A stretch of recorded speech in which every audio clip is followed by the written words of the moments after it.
Then I'm moving out already. We're just about to hit the road. Yep, lightning fast. We'll start hauling our stuff in right after you're off. My brother-in-law, Michael, and his crew seemed to have it all figured out. As soon as we vacated the family home, they swooped in, making themselves at home like seasoned pros. Did we make the right call letting them take over? When I expressed my doubts to my husband, he just chuckled. Relax, let them enjoy their moment.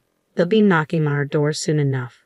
And true to form, a few months down the line, Michael dialed us up in a frenzy. I couldn't help but chuckle at their misplaced confidence. I'm Mary. Joseph and I crossed paths in college. He was a senior, a year my senior. Back then, that gap felt monumental, and Joseph, with his steadfast demeanor, seemed like the epitome of reliability. As my affection for Joseph blossomed, I mustered the courage to confess my feelings to him. Thankfully, Joseph reciprocated, and we embarked on a journey of love. Even as we navigated post-college life and career beginnings, our bond deepened, becoming indispensable to both of us. It was during our 5th year of working together that Joseph popped the question. Excited as I was, I couldn't shake the nerves about meeting his parents. Joseph, your dad is a successful businessman, right? And your mom comes from a well-off family. Will they approve of someone like me? With a reassuring smile, Joseph replied, You're caring and genuine, qualities they'll admire. Encouraged by his faith in me, I nervously introduced myself to his parents. So, you're Mary? We've been eager to meet you. You're just as charming and capable as Joseph described. Has he been causing you any trouble? Oh, not at all. Joseph has been nothing but wonderful to me. Just as Joseph had predicted, both his father, Daniel, and mother, Linda, greeted me warmly, instantly putting my worries to rest. It feels like you've been part of our family forever, they remarked. If we ever had a daughter, she would have been just like you, they added warmly. I earnestly reciprocated to my in-laws. I also consider Daniel and Linda as my own parents. After our wedding and honeymoon, Joseph and I found ourselves in a scramble to secure a new place as our current condo lease was ending. That's when my father-in-law made us an unexpected proposition. Actually, I'll be embarking on an overseas trip for a few months starting next month. It's a rather relaxed assignment, so I had planned on taking my wife along for some sightseeing. How about you two stay in our house while we're away and take your time finding a new place? Really? That would be incredibly generous. Given our struggles in finding suitable accommodation, it was an offer too good to pass up. If you don't find a place you like, you're welcome to stay here, my mother-in-law mentioned, her tone tinged with reservation. That would be wonderful. Are you sure it's all right? You're comfortable with this, Mary, living under the same roof with your mother-in-law? Linda, I consider you a mother figure, not just my mother-in-law. Joseph's family residence is quite grand, boasting multiple rooms. Though not originally designed for dual households, its ample space, guest quarters, and 2 bathrooms made cohabitation comfortable. While there's only one kitchen, sharing meal duties with my mother-in-law proved more enjoyable than cooking solely for 2. Our rapport with my in-laws made the arrangement seamless. Gratefully accepting their offer, we embarked on this new chapter of our lives in Joseph's family abode. After our move, they threw a housewarming bash, extending invitations to all our relatives. You're the star of the show. Just relax and enjoy, my mother-in-law assured me. Yet I found equal delight in catching up with relatives I rarely had the chance to see. Joseph, you've truly found a gem, our relatives would remark each time my mother-in-law and I exchanged smiles. But then, a realization dawned on me. Joseph's elder brother was conspicuously absent. Joseph, the second son, had an older sibling named Michael, just 2 years his senior. While most of the relatives showed up, Michael and his wife were notably missing. Daniel, where are Michael and his wife today? I inquired of my father-in-law. His expression grew somber as he replied, They're fine, don't worry. Detecting my confusion, my mother-in-law stepped in to provide clarification. Michael used to be a regular at these gatherings, but ever since he married Jessica, he's kept his distance. Joseph had hinted to me before about his mother's partiality towards her eldest son, and it seemed Jessica's presence was not well received by her. On that particular day, Michael and his wife were no-shows.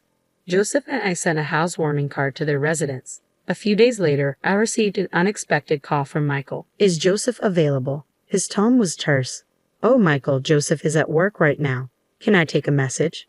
You're Joseph's wife, right? Mary? Yes, it's been some time. What can I do for you? So, you're staying in the family home, huh? This is a change of address notice. We've moved to my parents' place. Really? Yeah, Daniel and the others suggested it, so we're graciously taking them up on it. When I heard about your housewarming, I couldn't believe you had the audacity to use my parents' home, but to actually live there. That's quite bold. It was evident that Michael harbored resentment towards our living arrangement at his parents' house. Phone conversations aren't enough. I'm dropping by this weekend for a face-to-face chat. Dad will be away on business next weekend. I don't care about Dad. I need to have a conversation with you and Joseph. Well, Joseph might have work commitments too. Seriously, then you'll do. And so, the following weekend, Michael paid us a visit. My mother-in-law appeared overjoyed to have her son home after such a long absence. Mom, you're here too. Of course, darling, of course.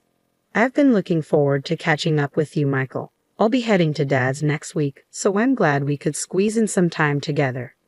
Ah, right, I heard Dad landed a job overseas. Michael responded, his tone lacking enthusiasm, and he shot me a cold look. Since you've got the eldest son here, how about brewing some coffee? Oops, my bad. I apologize, hurrying to prepare the coffee, but Michael sneered. Just coffee. No snacks. You really don't get it. Usually you serve up some sweets too. Apologies, I mumbled as I dashed to fetch some snacks, but Michael halted me. You're not planning on bringing out store-bought snacks, are you?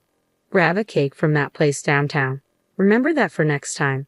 My mother-in-law appeared content with her eldest son's visit and offered no assistance. Mary, could you go pick some up? Michael has always had a soft spot for their cakes. It seemed my mother-in-law wasn't exactly on my side in this matter either. All right, I sighed, gearing up for a trip to the store, only to have Michael add another dinner demand. Whip me up a hamburger steak, and I want demi-glace sauce. Homemade, none of that store-bought stuff. You're sticking around for dinner too. Any qualms? It's your duty as my brother's wife to entertain me. Off I went to the store and straight into meal prep. Despite his claim of wanting to chat, there was no time for conversation amidst Michael's culinary preferences. Just when I thought we could finally engage in some dialogue over dinner, Michael threw a curveball. Why are there 3 plates? Because Linda will be joining us, right? If Mom's here, it's only natural she eats too. The odd one out is you. Odd one out? Yeah, I'd like to have a quiet meal with Mom. There's no seat for you.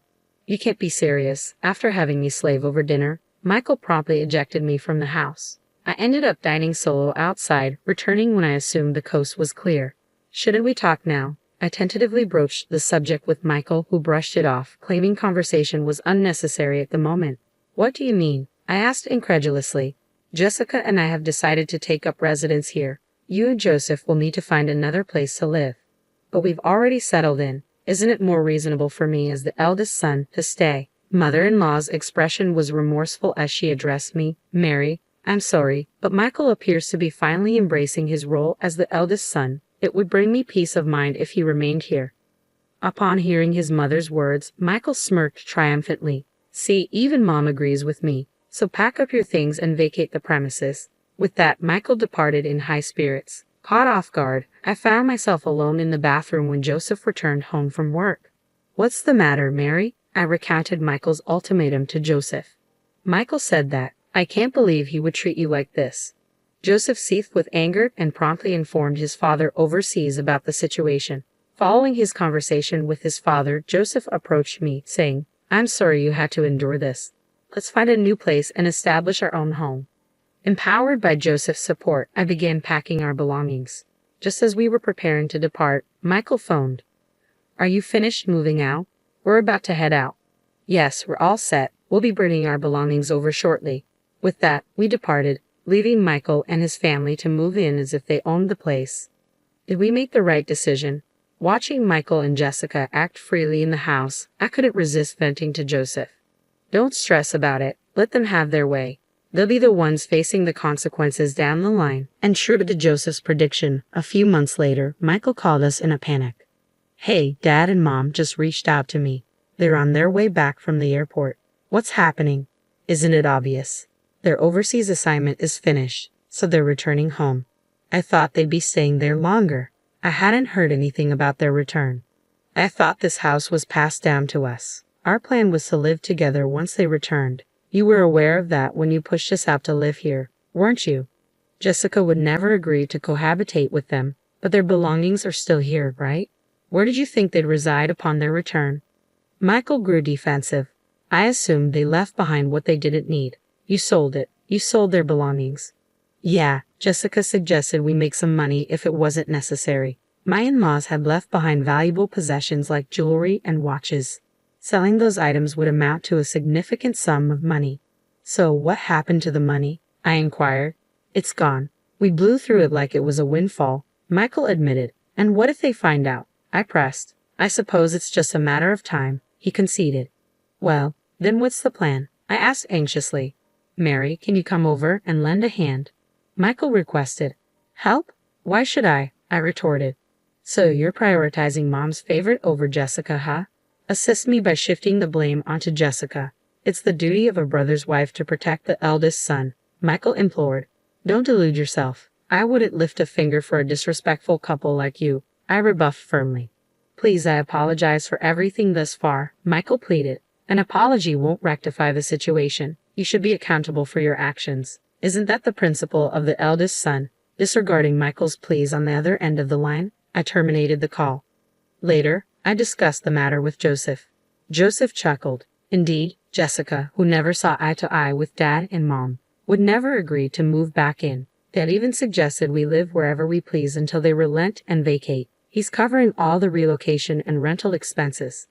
I see, Joseph responded calmly, despite his earlier anger at Michael's audacity, understanding why he kept silent. I thought if I told you, Mary, you might inadvertently warn them, Joseph explained. Apologies for not speaking up, he added. No problem. I feel much relieved now, I assured him.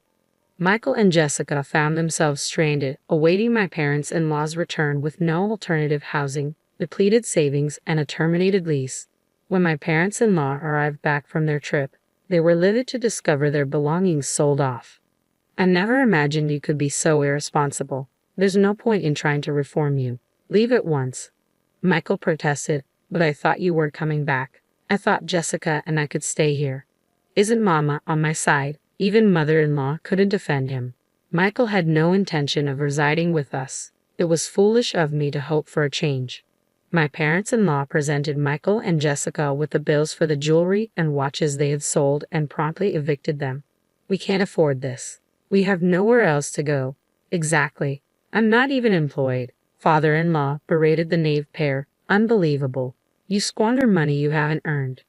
Repayment can't wait for months. Being unemployed isn't an excuse. Find work and start reimbursing. Father-in-law's firm tone finally resonated with them.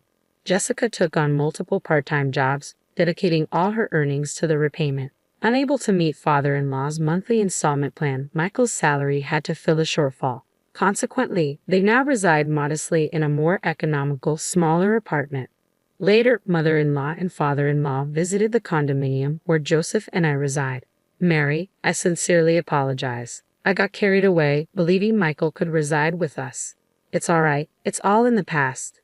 No, it's not all right. And Mary, I'd like to pose the question to you once more. Would you entertain the idea of living with us?